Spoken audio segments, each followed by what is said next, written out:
Eu não sei se eu vou conseguir gravar, hein? Mas já parece que já está gravando aqui. Ok, está gravando. Ok, gente bonita, prazer grande estarmos de volta nessa importante temática que começamos na última live, mas, na verdade, já estamos falando sobre saúde mental já há algum tempo. Então, todos vocês são muito bem-vindos, já nos falamos no início, alguns estão chegando agora. O meu desejo é que esses nossos encontros possam ser muito importantes para a vida de cada um de nós e enriquecedor também. E a esperança é que sejam muito produtivos. Nós temos sempre feito as nossas lives em duas etapas. Nessa primeira, eu faço uma exposição da temática e, no segundo momento, nós abrimos para a pergunta. E hoje não será diferente, todos vocês terão oportunidades de fazerem perguntas.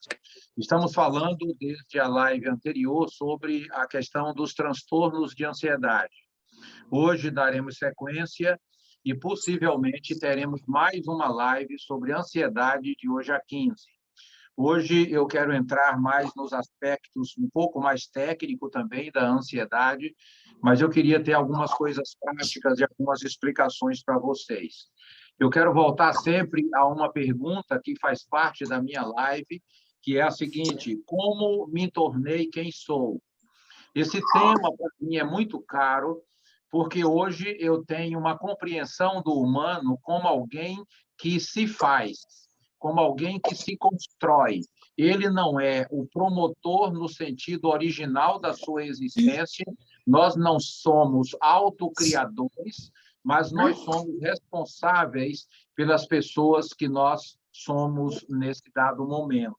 Então, como me tornei quem sou? É resultado de um trabalho meu. Eu é que fiz isso com a minha vida. Empiricamente, nós achamos que nascemos pronto e vamos nos repetindo. Não é verdade. Nós nascemos e vamos nos tornando as pessoas que nos tornamos a cada dia. Milagrosamente, não chegamos a esta noite. Esta noite nós chegamos a partir de inúmeras costuras, inúmeras decisões, inúmeras escolhas, e por isso nos tornamos quem fomos hoje. Por exemplo, eu, no ano de 87, fiz uma decisão radical da minha vida de sair da Bahia e vir morar em Pernambuco, mudando totalmente a dinâmica da minha vida. E eu reconheço que sou o que sou agora, falando com vocês, porque eu tomei essa decisão um dia. Se eu tivesse continuado na instituição financeira que eu trabalhava e vivendo no interior da Bahia, eu não seria o Eufrásio que sou agora. Então, as nossas escolhas transformam a nossa existência. E dentro de nossa temática, a nossa dinâmica aqui é sobre ansiedade. E a ansiedade se tornou uma moeda universal corrente. Todos os seres humanos ficam ansiosos e, em tempos de pandemia, a esmagadora maioria estão ansiosos. Eu tenho recebido com frequência no consultório pessoas ansiosas. A esmagadora maioria dos meus pacientes tem ansiedade como problema base e outras comorbidades, mas a ansiedade está presente. Então, hoje, ao compartilhar com vocês, eu trago uma pergunta: como nós poderemos administrar a ansiedade em nossa vida? Porque nós vamos ver hoje que a ansiedade tem uma dimensão que nós nunca venceremos. Nós iremos sempre tê-la em nós, porque faz parte de nossa condição. Mas a ansiedade patológica nós poderemos superar. Então, os princípios que eu quero compartilhar com vocês são princípios testados e aprovados, não somente pela minha experiência prática e em minha própria vida, mas na vida de outros pesquisadores e cientistas. E eu tenho visto esses princípios funcionando na vida de muitas pessoas, especialmente de meus pacientes. Mas eu gostaria de lhe ajudar a adquirir qualidade de vida e alcançar seus sonhos e seus objetivos. Que os seus sonhos não sejam pesos frustrantes que lhe esmaguem, mas que possam ser objetivo de suas conquistas e de suas caminhadas. Este encontro em mais esta noite encarna uma tentativa que eu espero bem-sucedida de apontar pistas dialogais. Por isso, eu quero abrir para o debate no final, que eu quero ouvir você, mas eu almejo um viver maior, significativo e dinâmico, aberto a vários saberes, como tem sido a minha caminhada. Leio livros de vários pensadores, ouço debates em várias dimensões, participo de debates, tanto em televisão como em rádio, e quanto por lives, sobre várias temáticas de pessoas que discordam. De fato, são debates. E isso é muito rico para a minha vida. O meu desejo é que esta live possibilite a termos percepções de nossas competências, para sermos pessoas bonitas, leves e influenciadoras desta geração. Eu tenho percebido que as pessoas têm internalizado uma feiura aprendida. E eu gostaria de que você aprendesse hoje a beleza humana que pulsa na sua vida e que é dádiva do Criador para a nossa existência. Minhas pesquisas e o trabalho com pessoas nos últimos 34 anos têm me mostrado algumas trilhas possíveis para o embelezamento da vida e a construção da leveza existencial. Não somente eu tenho presenciado... Ana, é só você apertar nessa coisa que tem depois de... Mas também eu tenho presenciado... Entrar na reunião de Zoom, aí você aperta aí que já entra. Pessoas muito pesadas, pessoas que poderiam viver mais leves, estão carregando fardos desnecessários, especialmente fardos da culpa sobre suas existências. E o meu desejo é que você possa compreender isso e poder tirar esses pesos do seu psiquismo e de sua alma. Compreendo também, queridos e queridas, que não será, preste atenção no que eu vou lhe dizer, compreendo que não será assistindo lives, lendo livros ou participando de rituais religiosos que o indivíduo vai superar a ansiedade. As minhas pesquisas e experiência têm me mostrado que é muito mais do que isso. Isso pode ser um ponto de partida, mas eu entendo que a partir da percepção que eu tenho de minha ansiedade, lá podem me ajudar, mas a pessoa precisa se submeter a um processo psicoterapêutico com um excelente profissional para conquistar a saúde psi. Assim como nós detectamos uma cárie em nós, e não adianta você ler livros sobre cárie, não adianta você participar de debates sobre cárie. Se você tem uma cárie, você precisa ir ao dentista. Então, se você tem um problema psi tão sério como a ansiedade, você precisa de um profissional psi para lhe ajudar. Isso não é nenhum demérito. Assim como vamos ao cardiologista, assim como vamos ao clínico, nós poderemos ir ao psicólogo, ao psiquiatra, e isso pode nos ajudar demais. Vivemos numa geração, meninos e meninas, adoecida coletivamente, que busca conhecer os mundos distantes, conhecer as coisas do lado de fora, mas não conhece o mundo mais importante da sua vida, que é o si mesmo. E o meu desafio para você hoje à noite é que você possa passar a conhecer a você mesmo. Queremos vencer os problemas de fora, sem percebermos que muitos destes problemas são reflexo do meu mundo psíquico. O grande mestre Jesus disse: se teu olho for bom, todo o teu corpo será iluminado. Mas se teu olho for mau, todo o teu corpo estará em trevas. Então, nós precisamos alterar o nosso olhar para que a beleza se concretize e abram e acendam luzes em nosso mundo interior. Somos uma geração que saiu de sua casa e foi para o universo. Queremos conhecer o cosmos, mas não sabemos conhecer a nós mesmos. Prescrutamos o fundo dos mares, mas não prescrutamos a nossa mente. Vencemos a barreira do som, mas não vencemos a barreira para mergulharmos em nós mesmos e nos conhecermos. Somos a geração mais rica da história dos humanos sobre a Terra, mas incoerentemente somos paupérrimos emocionalmente. O nosso limiar de dor é extremamente pequeno. Somos frágeis diante das crises mínimas da vida, nós nos desintegramos. Sofremos por sermos humanos. A dor de existir nos esmaga. Essa dor, queridos e queridas, não tem remédio. Freud falava que para a dor de existir não tem remédio que cure. Precisamos aceitar a condição humana, mais do que humano, ninguém consegue ser. Por mais que você se esforce, estude, pesquise, participe de rituais religiosos, você jamais deixará de ser humano. Você nasceu humano e você morrerá humano. E quanto mais você sofre por ser humano, mais você se perde em sua humanidade. Ser gente é o nosso destino. Nascemos gente, morreremos gente. E ser gente é isso mesmo. Às vezes eu tenho dito, eu não sei como é ser anjo e não sei como é ser uma lagartixa, mas ser gente eu sei como é. Ser gente é isso mesmo, é o que nós somos, é a história concreta da vida. E a impressão que eu tenho, queridos e queridas, é que nós estamos sendo enganados todos os dias.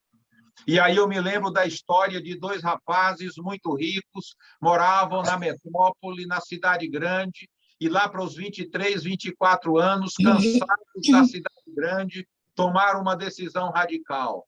Pegaram dinheiro, limparam tudo que tinham financeiramente, compraram um sítio distante e os dois foram morar no sítio. Mas eles não conheciam nada de sítio. E aí foram para o sítio, compraram uma picape e disseram, nós vamos morar no sítio e vamos trabalhar no sítio. E então, quando eles chegaram e começaram, perceberam que precisavam de um animal, de uma mula, para ajudá-los no trabalho do sítio, carregando coisas e produzindo no sítio. Então, eles perguntaram para alguém, e aí alguém indicou um senhor que era produtor de animais. E aí esses rapazes foram na picape e encontraram este senhor. Quando eles disseram para o senhor o que eles queriam, o senhor olhou para eles e disse, esses meninos não conhecem nada de sítio e eu vou brincar com eles. E aí, ao lado do senhor, tinha uma pilha de melão que ele tinha colhido, melão amarelinhos, novinhos, lindos e maravilhosos. E aí o senhor virou para os meninos e disse, meninos, eu não tenho mula para vender para vocês, mas eu tenho ovo de mula. E aí apontou para aquela pilha de melão e disse, vocês podem escolher aí o ovo que vocês quiserem, e aí vocês põem para chocar, e vocês vão produzir a mula de vocês. E eles disseram, tá ótimo. Compraram e escolheram 2 ovos de mula, botaram em cima da picape, e eles estavam com a picape carregadas de capim, aí botaram os ovos na superfície do capim e rumaram para o sítio. E aí um deles olhou para trás, depois de viajarem uns 10 quilômetros, percebeu que o ovo de mula não estava em cima do capim. E eles disseram, perdemos, vamos voltar. E aí, quando eles voltaram, encontraram os ovos de mula espatifados no chão e um coelho comendo. E aí um deles disse, a mula nasceu. E eles correram para pegar o coelho. E quando eles corriam, o coelho rápido entrou no mato e eles corriam de um lado para o outro, começaram a se ferir com os espinhos, e um deles olhou para o outro e disse, companheiro, se essa mula que nasceu agora já está rápida desse jeito, quando ela crescer mais, não vai ter mais jeito para a gente adestrar. E aí desistiram da sua novel mula, que tinha nascido há poucos instantes. Gente, eu me lembrei dessa história hoje, para dizer para vocês que a nossa geração está nos enganando e nos enganando feio. E aqui eu quero destacar 2 enganos soberbos da nossa geração. Primeiro, é que a nossa geração nos disse que nós precisamos ser rápidos e cada vez mais rápidos. E nós estamos aceleradíssimos. E isso é um problema grave para o nosso psiquismo, porque nós não fomos criados para esta velocidade. E isso nos atrapalha profundamente em nossa vida. Então, estamos acelerados, pensamos muito rápido, tudo nosso tem que ser para ontem, tudo nosso tem que ser acelerado. E aí eu queria abrir um espaço na minha fala, dizer que tem alguém com o microfone aberto, que está emitindo um som aqui. Eu queria que você pudesse avaliar aí se não é o seu microfone, por gentileza. Ok, voltando aqui. Então, o primeiro problema do engano é que nós somos acelerados e achamos que é esse ritmo que é bom. A internet tem que ser cada vez mais rápida, os carros têm que ser mais velozes, os telefones têm que ser top de linha, porque os antigos não servem mais. A comida tem que ser fast food, porque não dá tempo para preparar uma comida demorada.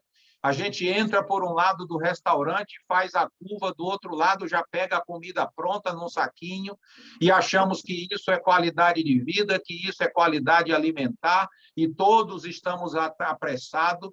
E o pior, nós achamos que os outros estão lentos demais. Você já teve essa impressão? A impressão de andar num shopping e ver como as pessoas estão lentas à sua frente, aquela impressão de dirigir o seu carro e achar que todo mundo está lerdo à sua frente, todo mundo está lento. Você conversa com alguém e a pessoa demora para te responder, porque está acelerado, acelerado, acelerado. Então, isso é um sofrimento psíquico que acometeu a todos. E eu estava lendo esses dias e percebi uma ideia interessante, é que tem alguns homens que vão fazer xixi e dão descargas antes, porque estão apressados demais.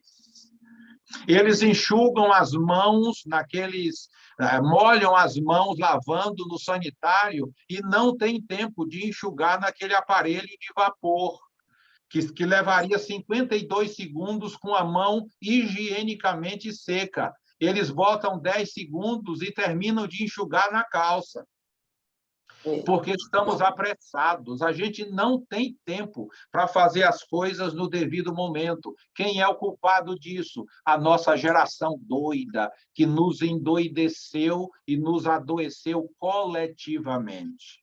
Mas, em segundo lugar, essa geração nos convenceu de que para todo problema humano tem um remedinho. Essa é outra desgraça dessa geração. Todo problema tem um remédio. E eu quero lhes afirmar, queridos, que infelizmente não é verdade. Nem todo problema tem remédio, nem todo remédio resolve. Tem remédio que gera mais problema ainda em sua vida. Então, nós deveremos ter muito cuidado, especialmente com remédios psi, que serviu para sua mãe e você vai servir para mim. Se serviu para minha vizinha, vai servir para mim. Muito cuidado, não é assim. E essa geração tem mais um terceiro engano. Vende um remedinho para desacelerar o sujeito que ela mesma acelerou. Nós estamos correndo, desesperado. Eu tenho um amigo que sempre o encontro, eu pergunto, e aí, fulano, como é que está a vida? E ele diz uma correria. Correria. Ele está sempre correndo. E eu tenho o privilégio também de ter uma agenda cheia, mas eu não estou correndo. Eu estou vivendo um compromisso de cada vez, um momento de cada vez. Eu aprendi com o mestre de Nazaré, em Mateus 6,34, a viver um dia por dia. Então, nesse momento que eu estou aqui diante de vocês, tudo o que eu tenho é este momento. E aí eu me lembro do meu amigo Roberto Carlos, quando ele diz: são tantas emoções estando diante de vocês e as emoções se repetindo. É viver este momento lindo. E nós não poderemos viver desse jeito e nós nos adoecermos. Então, por isso precisamos trabalhar essa realidade. Então, nós temos hoje um excesso de medicação psi. E quando eu digo excesso, eu sei o que eu estou dizendo.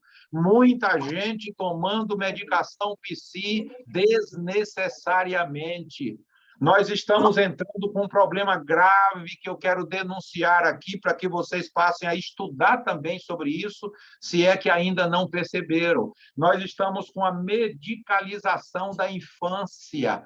Crianças de 5, 6, 8 anos tomando medicações, porque essas crianças estão correndo, estão brincando, estão gritando, estão sendo criança, gente. Nós criamos uma criança num apartamento onde a criança não sobe em árvore, não joga bola, não brinca, não corre. E essa criança chega na escola uma Rayovac carregada. E aí essa criança joga bolinha de papel num colega, mete o lápis na costela do outro, empurra a cadeira para o outro cair. Essa criança está elétrica, querendo fazer o mundo acontecer. E aí leva essa criança ao médico e aplicam Ritalina como medicação diária para esta criança. Como se ele jogasse bola, gente, possivelmente sararia essa criança. Então, muito cuidado com medicalização. E eu sempre recomendo aos meus pacientes, infelizmente, eu já recebo alguns pacientes depois da medicação. E alguns deles eu vejo que não precisavam ser medicados. Outro dia eu recebi um rapaz, teve uma crise na sua relação com a sua noiva, passou a noite acordado, de manhã foi numa médica clínica e depois veio para mim. E quando chegou para mim, já chegou com uma receita de Rivotril. E ele me mostrou, ele disse aqui, Eufrásio, a médica prescreveu para mim Rivotril. O que é que o senhor acha? Eu disse, você precisa chorar. Você precisa chorar. Você precisa ficar mais noites acordado, porque você passou por um problema gravíssimo. E para esse problema seu, não tem Rivotril que dê jeito. Você precisa passar pela sua dor. Você precisa de ajuda para você se aceitar como pessoa. E aí você vai reconfigurar a sua vida. E graças a Deus foi isso que ele fez e reconfigurou a sua existência. Freud falava, e há um livro dele sobre esse título, sobre o mal-estar da civilização. Essa civilização está muito pior do que o tempo de Freud. E se no tempo de Freud o mal-estar já estava também na civilização, em nossa geração nós endoidecemos geral. E ouça o que eu vou lhe dizer. Quanto mais civilizado um povo, mais transtornados mentais entre a sua população. Quanto mais civilização, mais transtorno mental. Parece que alguma coisa está errada, gente, com a civilização humana. Nós estamos adoecendo os nossos filhos, adoecendo os nossos funcionários, a partir destas compreensões sociais. Abra passagem em sua agenda e, corajosamente, pelo amor de Deus, aprofunde-se em si mesmo, conheça a si mesmo, se encha de você. Você está muito cheio de coisas e vazio de si mesmo. Ouça o conselho do irmão Sócrates, conhece-te a ti mesmo. Você precisa se conhecer para que você possa perceber as competências e deficiências que são próprias dos humanos e você crescer e desenvolver. Percebo que há um vazio grande em nós. Estamos cheios de tantas coisas, repito. Aí, Nina, peraí, Nina, não pode mexer. É de vovó, é sério.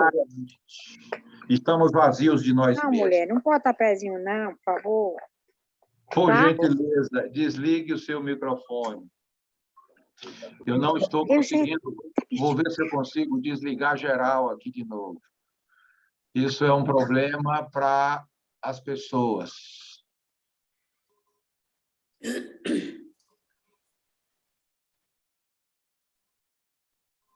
Se o microfone está ligado, tudo que a gente conversa aqui hoje. Ok, voltaram a me ouvir, certo?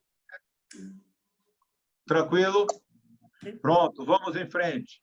Então, veja, nós estamos vazios do nosso conhecimento e cheios de conhecimentos de tantas coisas. E eu queria que, pelo amor de Deus, você parasse um tempo para ficar com você e se conhecesse.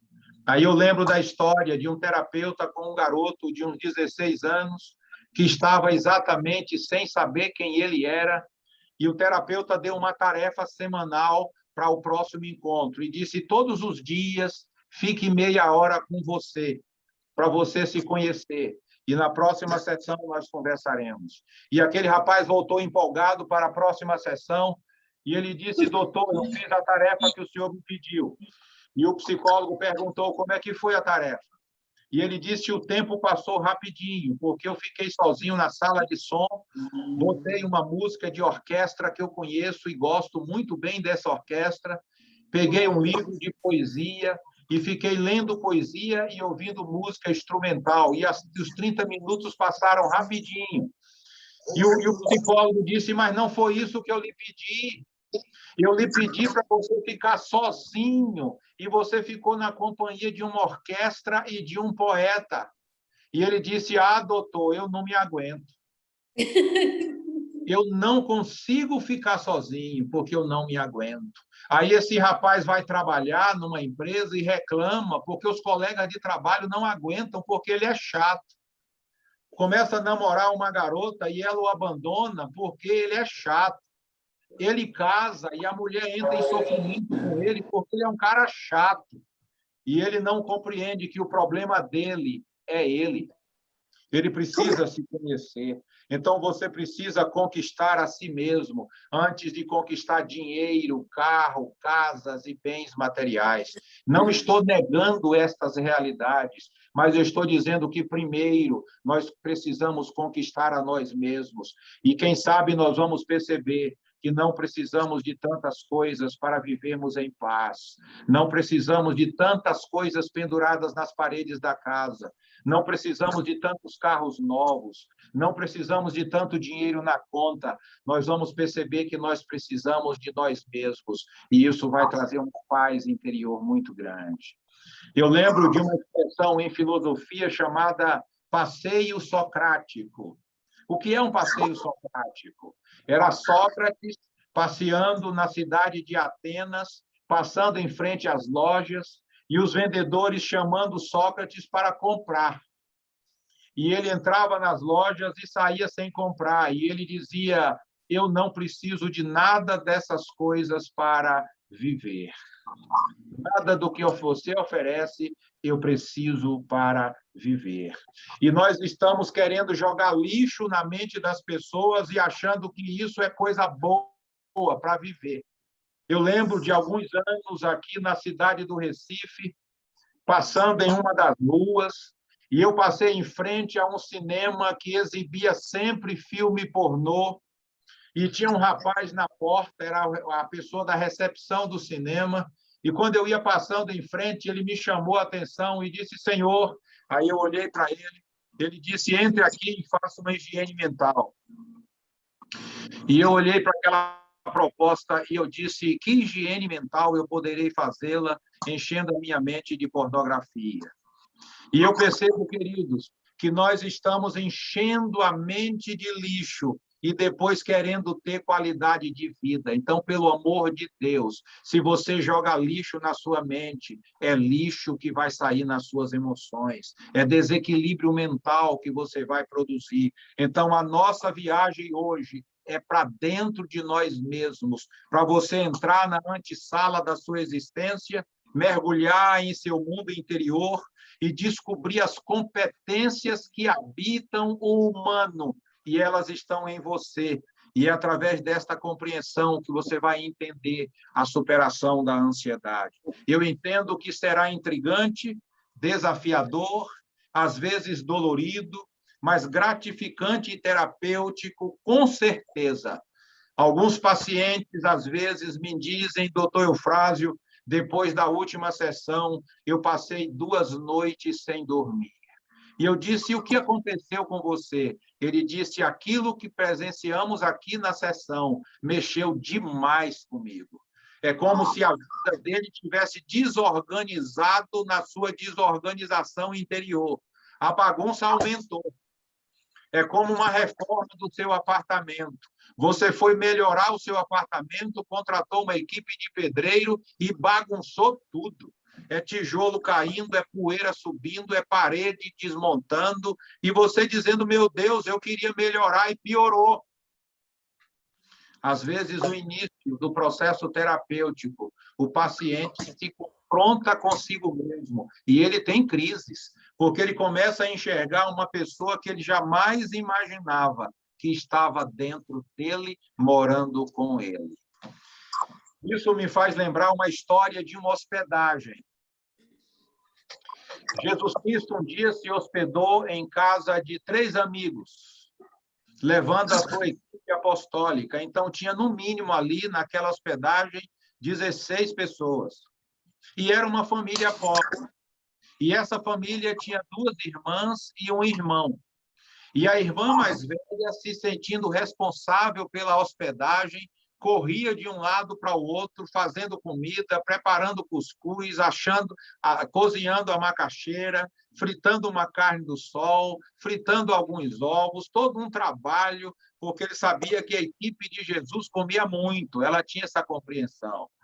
E aí, a irmã dela, Maria, sentou na sala, e o texto diz, aos pés de Jesus, Lucas capítulo 10, e ficou ali fazendo perguntas, conversando, trocando ideia. Maria estava encantada, porque naquela noite Jesus era só da casa. Jesus não era de uma multidão acotovelando, empurrando, fazendo perguntas. Jesus estava ali, sentado na casa dela, e Maria disse, eu não vou perder essa oportunidade, eu não estou nem aí para a comida. E aí, gente, chegou a irmã Marta. Toda família tem uma Marta, toda empresa tem Marta, toda igreja tem Marta. A sociedade está cheia de Martas. E Marta chegou dando uma bronca em Maria. E essa bronca foi devolvida por Jesus com muita paz interior. E Jesus diz, Marta, Marta, anda aí quieta e te preocupas com muitas coisas. Pouco é necessário. Maria escolheu a boa parte e não lhe será tirada. Gente, inquietação nada mais é do que ansiedade. E como eu tenho encontrado gente inquieta. Gente inquieta é o que mais existe nessa geração. É difícil demais ser Marta no mundo, ser Maria no mundo de Marta. É muito difícil ser Maria no mundo de Marta. Maria toma broncas com frequência das Martas. Isso é complicado. A leveza existencial de Maria gera incômodos nos apressados, nas pessoas cansadas, nas pessoas inquietas. Maria passa a ser uma pessoa disfuncional. Veja que coisa interessante. A pessoa quieta, tranquila, equilibrada hoje é que é a pessoa diferente. Ele é que é o marginal da sociedade, porque todo mundo está apressado. Aí eu me lembro do meu amigo Kierkegaard, que ele disse o seguinte, quando todos andam na contramão, quem vier na mão certa estará errado. Isso aqui é muito sério. Eu vejo uma geração dirigindo na contramão, e se você for na mão certa, você vai bater de frente com muita gente que está vindo na posição contrária. Mas, mesmo assim, eu quero estimular você a viajar a partir de hoje na contramão desta geração e construir a sua paz interior. A questão, queridos e queridas, é que somos seres pensantes. E como seres pensantes, nós temos condições de construirmos a nossa autonomia mental e não ser uma Maria vai com as outras, não ser alguém levado pela enxurrada da doideira dessa geração. Você precisa compreender que tudo mesmo, passa primeiro pelo pensamento. Até onde a ciência sabe, especialmente a ciência psi, somos únicos seres capazes de produzir pensamentos complexos. Somos os únicos sobre a Terra. Produzimos cultura por causa dessa complexidade mental.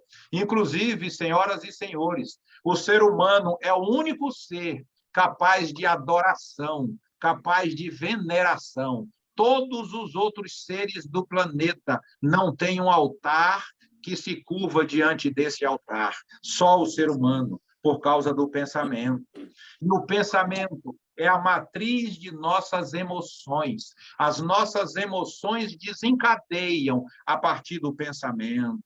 É muito comum as pessoas dizerem para mim os seus problemas, exporem suas angústias, e eu perceber de forma muito clara que elas estão pensando a vida de maneira errada, estão olhando para um futuro catastrófico. É o pai que ainda vai fazer um exame, mas para ele já é câncer, já houve a cirurgia, o pai já está na UTI e vai morrer amanhã. E o cérebro, ao receber essa mensagem, entra em crise. A ansiedade é isso. Eu antecipo um futuro desastroso e já estou sofrendo com ele. Mas olhe, queridos e queridas, ao nascermos, encontramos pensamentos já pensados. E esses pensamentos estão pensados sobre tudo. E nós vamos absorvendo esses pensamentos prontos sobre a nossa vida. Não temos condições de questioná-los, somos muito pequenos, apenas absorvemos a verdade dos pais, dos avós, dos adultos imediatos de nossa vida. Logo, tudo o que sei, aprendi aos poucos no convívio com pessoas mais velhas. E essas pessoas sabiam mais do que eu. Então, eu ouvi, absorvi, perguntei e aprendi, mas aprendi muitos pensamentos pensados. E depois de um tempo, eu tive que dispensar esses pensamentos, extrair da minha mente aquilo que não mais serve. Tive que mergulhar em meus oceanos profundos e perceber que muita coisa que estava ali são coisas inúteis que eu não mais utilizo, não mais necessito, e essas coisas ali ficavam girando no meu HD e produzindo culpa e angústia existencial. Então, muitos dos nossos pensamentos são repetições dos pensamentos alheios.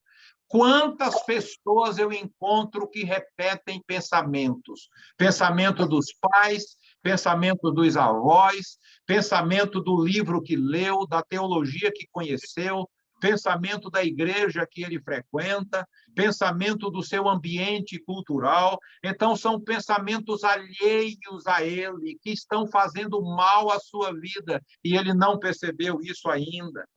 Em segundo lugar, eu encontro pessoas com desdobramento dos pensamentos recebidos. Não somente receberam pensamentos errados, mas estão desdobrando e modificando e transformando em seus erros pessoais. Mas ouça o que eu quero lhe dizer com muita clareza e consciência. O indivíduo tem condição de pensar de per si, mas é muito difícil essa conquista. Cada um de nós aqui tem condição de interpretar a vida e discordar de muita gente, e mesmo assim continuar amiga. Você precisa aprender a ler um livro e discordar do autor. Você precisa aprender a ouvir uma palestra e discordar em parte do palestrante. Você precisa aprender a ouvir uma música e dizer: essa música não serve para mim, porque ela faz uma apologia de valores que eu não defendo na minha vida. Então, nós precisamos aprender a fazer essas interferências, porque senão nós vamos adoecer coletivamente. Porque todos temos saúde mental, mas saúde mental, gente, uma vida bonita e saudável não é doação. Eu já disse isso em lives anteriores. Não é doação, é transpiração. Pelo amor de Deus, entenda isso. Um corpo saudável fisicamente não é doação, é trabalho, é alimentação saudável, é atividade física, é cuidado corporal. Uma dentição saudável não é acidental, é cuidado. Então, você precisa aprender a cuidar de você. Saúde mental é uma construção pessoal permanente no enfrentamento de si mesmo. Queridos e queridas, quantas vezes eu me percebi como o meu maior problema? Eu é que estava produzindo a minha angústia e não o problema do lado de fora. Inúmeras decisões mentais que nós tomamos todos os dias, e algumas delas estão conforme os pensamentos de criança em nossa vida. Freud falava que até os 6 anos de idade o adulto está pronto. A partir daí é só repetição. E nós precisamos aprender a nos libertar desta criança que até os 6 anos fez o adulto, que continua se repetindo em nós. Então, essa pessoa precisa enfrentar hábitos mentais aprendidos. Gente, eu tenho trabalhado isso com os meus pacientes, para que eles aprendam a mudar hábitos que foram aprendidos na infância, na adolescência e aqui até hoje estão se repetindo.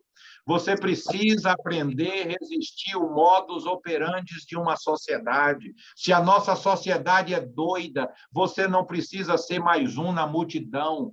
Você não precisa ser a pessoa que está descendo na correnteza. Você pode fazer o seu voo individualizado.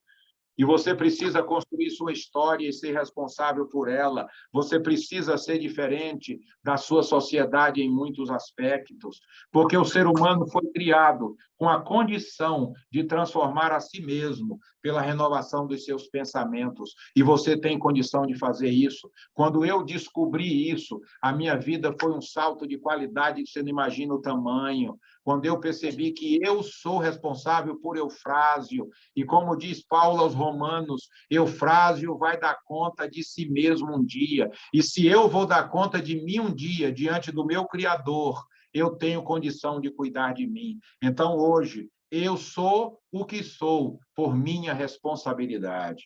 Então, a ansiedade manifesta-se por causa de pensamentos ansiosos aprendidos.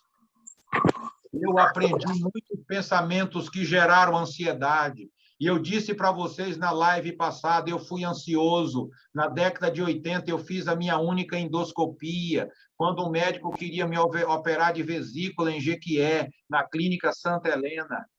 Ele queria me operar de vesícula, e quando eu levei minha radiografia para o médico em Salvador e não disse nada sobre a cirurgia, ele olhou a minha radiografia e ele disse: Eufrásio, nunca lhe deixe operar de vesícula. A sua vesícula é torta, mas assim como a gente tem um nariz torto e uma boca torta, mas funcionam, a sua vesícula funciona perfeitamente. Eu disse: beleza, já gostei desse cara. E aí, veja, ele me disse isso na década de 80. Eu com 59 anos e nunca precisei mexer na minha vesícula. Eu estou quase dizendo um palavrão, mas aquele médico querido de Jequié ia mexer numa vesícula sã e eu seria doente ou sem vesícula hoje. Então, queridos, aquele médico, quando fez endoscopia em Salvador, ele me disse: Eufrásio, seu esôfago e seu estômago são de uma criança. Você não tem nada ainda, mas você é um candidato à gastrite. Sabe por quê, Eufrásio? Você está pensando a vida de maneira errada. Você está levando a vida muito a sério, como se você fosse o responsável pelo mundo. É a síndrome de Atlas, levando o mundo às costas. E, a partir dali, eu comecei a estudar sobre ansiedade e eu percebi que o meu problema residia não no meu estômago, mas nos meus pensamentos. Então, eu tinha pensamentos ansiosos que me adoeciam. A minha autoestima era negativa. Sentimentos de inferioridade me dominavam. E aí, queridos e queridas, em minha pesquisa de lá para cá, eu aprendi que todo ansioso, presta atenção no que eu vou lhe dizer agora, todo ansioso tem um problema de inferioridade consigo mesmo. Não acredita em si mesmo, não acredita em suas capacidades e competências. E eu me lembro de mim, na década de 80, quando eu era convidado pelo querido pastor Flor Denísio para substituí-lo na primeira igreja. Para quem não conhece, era uma igreja com mais de 1.000 membros, e substituir Flor Denísio, que Flor Denísio é um gigante no púlpito até hoje, e eu tinha essa responsabilidade. Então, quando ele me convidava, eu tomava um choque no estômago e aceitava o convite. E daquele momento em diante eu não me alimentava bem, sofria do estômago, e no dia da palestra eu não tomava café e tinha muitas náuseas e sofria muito comigo. Depois que eu terminava a palestra, estava ação. E eu não sabia que o meu problema não era estômago, era pensamento. Eu estava com medo de errar a palestra. Eu estava com medo de não substituir e levar uma mensagem que pudesse edificar a vida das pessoas. E aí eu sofria por não saber que eu sabia. Eu sofria por não acreditar em minha competência como orador. Depois eu fui descobrir, gente, que eu sou um excelente orador. Eu não sei nada de música. Eu pego um violão e não sei dar nenhuma nota. Mas meu amigo Rocha, que está aqui, que viajou tantas vezes comigo por esse Brasil afora, quantas vezes eu preguei e ele cantou a mensagem que eu tinha pregado e enriqueci a vida de milhares de pessoas. Mas eu não me meto a cantar, porque eu e a música moramos em planetas diferentes. Eu amo a música, mas a música não me ama. A música tem um caso comigo horrível, mas eu corro nas minhas madrugadas ouvindo música. Eu sou apaixonado por MPB. Eu corro ouvindo MPB, mas MPB não me ama. Mas eu já sei disso. Por isso eu não me meto a cantar. Se você precisa de um cantor na sua igreja, na sua empresa, chame Josias Rocha, mas não chame Eufrásio. Agora, se você quiser um palestrante, me chame, eu estou dentro desse negócio. Primeiro eu aceito, depois eu vou ver de que se trata, porque fazer palestra é minha paixão. E aí eu tenho que recusar algumas, porque não são de domínio aquela temática da minha vida. Então, eu tive uma autoestima negativa e eu sofria muito com isso. Mas hoje não sofro mais em ser Eufrásio. Hoje eu sou apaixonado por Eufrásio e eu acredito, e já disse para vocês, eu sou o meu melhor exemplar. Eu já fui vários Eufrásios na minha vida, mas hoje, aqui conversando com vocês, eu sou o melhor Eufrásio que eu já fui na minha história. Muito mais leve, muito mais tranquilo, muito mais equilibrado. Não quer dizer com isso que é Eufrásio o humano perfeito. Eu já disse para vocês que aos humanos não pertence a perfeição. Enquanto humanos, seremos imperfeitos, mas eu tenho conseguido ser um imperfeito melhor. E eu quero desafiar você a ser um imperfeito melhor cada dia na sua vida e deixar de ser o causador dos seus problemas, deixar de ser o problema do seu casamento, deixar de ser o problema da sua sogra, deixar de ser o problema dos seus filhos. Você precisa deixar de ser o problema dessa geração. Cuide de você, pelo amor de Deus. Porque nós estamos vivendo uma sociedade adoecida. Essa sociedade, eu já disse e repito, está adoecida. Eu escrevi um trabalho que será um dos meus próximos livros, Capitalismo e Adoecimento Mental. O capitalismo é adoecedor. O capitalismo não é humanismo. Capitalismo é uma coisa, humanismo é outra. Capitalismo é uma coisa, gente é outra. E gente no capitalismo é moeda de troca, é instrumento, é ferramenta. Por isso que eu não aceito em hipótese nenhuma, e já faz muito tempo que eu não aceito isso, quando eu vou a alguma comunidade religiosa, e nunca mais eu fui, porque o coronavírus me proibiu, mas quando eu ia à comunidade religiosa, e quando iam passar a palavra para eu fazer a palestra, alguém orava por mim e dizia que eu era um vaso, que eu era um instrumento, que eu era uma ferramenta. E eu hoje não aceito que eu sou vaso, que eu sou ferramenta e que eu sou instrumento. Eu sou uma pessoa. Deus olha para mim e me vê como pessoa. Ferramenta é chave de fenda. Ferramenta é esse celular que nós estamos usando aqui. Deus não usa ferramenta. Deus nem usa. Deus não usa pessoas. Deus ensina princípios e essas pessoas utilizam os princípios de Deus para abençoar outras pessoas. Deus não usa ninguém e eu também não uso ninguém. Deus nos ama apaixonadamente e eu passei a amar os humanos apaixonadamente a partir do meu amor próprio. E nessa geração doida, palavras se tornaram comuns: estresse, ansiedade, angústia, pânico, depressão, Rivotril, palavras comuns, todo mundo sabe e conhece essas palavras. Mas olha, gente, precisamos aprender a pensar certo. Eu criei um programa de saúde mental que eu chamo de Pensar Certo, Nas lives anteriores, eu exponho esse programa. Se você não participou, peça aí para Gilmar, que é o nosso coordenador aqui das nossas lives, e ele vai mandar para você as lives anteriores gratuitamente, 0800. Aqui não se cobra nada. O desejo aqui é que você cresça e que você desenvolva, que você deixe de ser mais um na multidão e você torne sua vida extraordinária. Por isso, aprenda a pensar certo. O livro de Provérbios, capítulo 4, 23, na linguagem de hoje, diz o seguinte: tenha cuidado com o que você pensa, pois a sua vida é dirigida pelos seus pensamentos. E nós precisamos aprender a ser gestores da nossa cabeça, e nós não somos.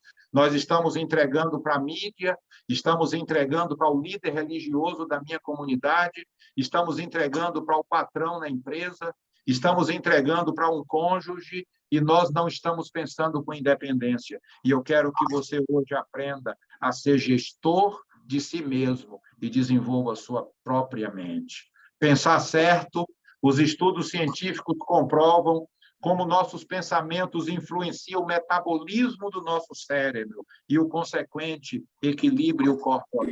Então, se você aprender a pensar certo, você vai equilibrar os seus hormônios e o seu corpo estará equilibrado. Pensamos errado a respeito de nós mesmos.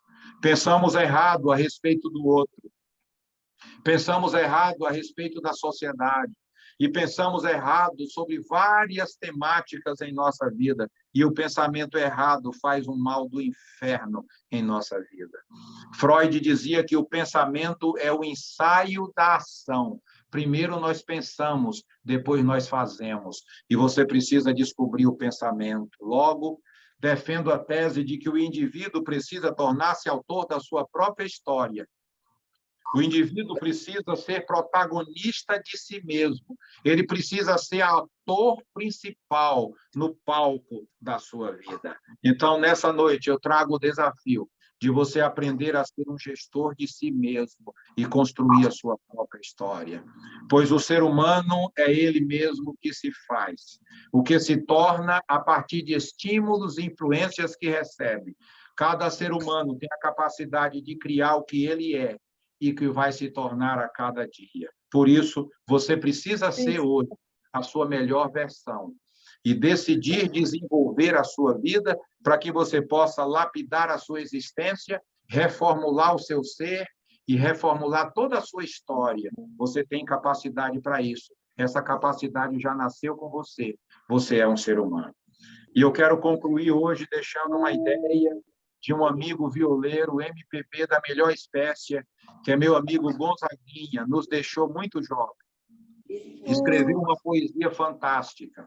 E a poesia dele é o que é, o que é. E aí vem a pergunta, o que é a vida?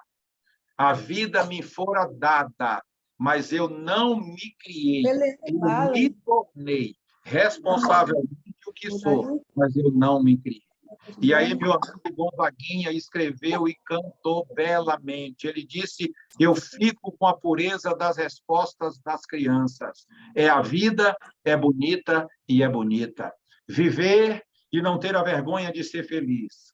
Cantar a beleza de ser um eterno aprendiz. Eu sei que a vida devia ser bem melhor e será.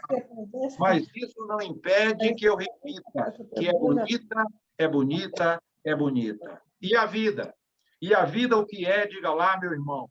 Ela é a batida de um coração, é uma doce ilusão, mas e a vida? É amar a vida ou sofrimento? É alegria ou lamento? O que é? O que é, meu irmão? Há quem fale que a vida da gente é um nada no mundo. É uma gota, é um tempo que nem dar um segundo. Há quem fale que é um divino... É o sopro do Criador numa atitude repleta de amor. Você diz que é luta e prazer. Ele diz que a vida é viver. Ela diz que melhor é morrer, pois amada não é, e o inferno é sofrer. Eu só sei que fico com a moça, e na moça eu ponho a força da fé. Somos nós que fazemos a vida como der, ou puder, ou quiser. Sempre desejada, por mais que esteja errada. Ninguém quer a morte, só saúde e sorte. E a pergunta roda, e a cabeça agita, mas eu fico com a pureza das respostas das crianças. É a vida, é bonita e é bonita. Crianças, eu sou apaixonado pela vida, apesar das inúmeras oscilações da vida. E a pandemia veio democratizar a vida, para que todos cuidemos de nós. Eu amo a vida e sou apaixonado por ela, apesar de que na década de 80, no ano de 84, final do ano de 84, eu desejei dar um tiro na minha cabeça. Mas, graças a Deus, não o fiz. Encontrei um sentido para a vida, quando vivi a pior crise existencial que presenciei até então e de lá para cá. Quando minha mãe matou um rapaz que nós criávamos com 3 tiros e depois ela se matou com um tiro no pescoço. Isso desintegrou minha existência, mas eu encontrei um sentido para a vida, reformulei minha história e a companhia de Jesus fez todo sentido na minha existência. Eu respeito a companhia com quem você anda e você é dono da sua própria vida. No meu caso, me faz um bem imenso caminhar com Jesus de Nazaré, aprender dele, ser o seu aluno e aprender a leveza do existir, que habitou em Jesus e que, através do seu ensino, tem habitado também a minha própria existência. Eu queria que você compreendesse essas ideias, como o assunto de ansiedade é tão vasto, eu nem cheguei onde me planejei para chegar hoje. Por isso, ao invés de mais uma live, nós teremos possivelmente mais 2 lives sobre ansiedade, mas vamos avançando nessa temática, afinal de contas, esse é um tema riquíssimo e que atinge a vida de todos nós. E aqui eu vou concluindo essa dinâmica de nossa fala, eu vou parar aqui